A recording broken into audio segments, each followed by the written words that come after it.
এই নবীর দুশমন এই কুলাঙ্গারকে মুসলমানদের ধর্মীয় গ্রন্থ লেখার জন্য নিয়োগ দেওয়া হয়েছে।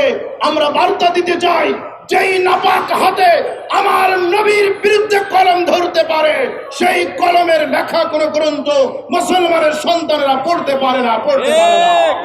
সম্মানিত সাংবাদিক বন্ধুরা, যারা আমাদের এই বক্তব্যকে রেকর্ড করছেন তাদের দৃষ্টি আকর্ষণ করছে, আজকে যার বিরুদ্ধে এই মানববন্ধন আবু সাইদ খান, তার পরিচয় আমি সংক্ষিপ্তভাবে তার বই থেকে তুলে ধরছি।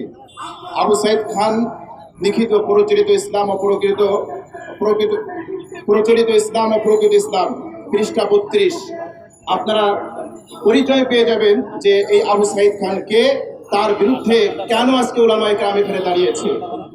আবু সাইদ খান দাবি করেছে শেষ নবী মুহাম্মদুর রাসূলুল্লাহ সাল্লাল্লাহু আলাইহি সাল্লামকে আশরাফুল আম্বিয়া বা ইমামুল আম্বিয়া বা সাইয়্যিদুল মুরসালিন সংক্রান্ত ধারণা সবচেয়ে বড় মিথ্যাচার। ইসলামের নামে এ যাবৎকাল যত মিথ্যা উদ্ভাবন করা হয়েছে তার মধ্যে বলা যায় এটি হচ্ছে সকল মিথ্যার মা।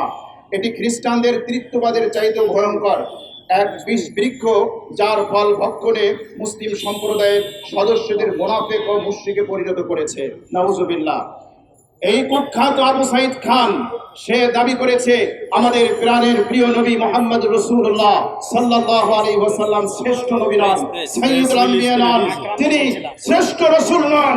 আমি স্পষ্ট ভাষায় বলতে চাই, নবীর দুশমনের একটাই পরিচয়, তার আর কোনো পরিচয় হতে পারে না। সুতরাং এই নবীর দুশমন এই কুলাঙ্গারকে মুসলমানদের ধর্মীয় গ্রন্থ লেখার জন্য নিয়োগ দেওয়া হয়েছে। আমরা বার্তা দিতে চাই, যেই নাপাক হাতে আমার নবীর বিরুদ্ধে কলম ধরতে পারে, সেই কলমের লেখা কোনো গ্রন্থ মুসলমানের সন্তানেরা পড়তে পারে না। প্রিয় উপস্থিতি, শেষ কথা বলে যাই, সরকারকে মেসেজ দিতে চাই, এই নবীর অপমানকারী নবীর দুশমনকে যদি বিদায় করা না হয়, এদেশের তাওহীদি জনতা তাকে জুতা পিটা করে বিদায় করে ছাড়বে ইনশাআল্লাহ।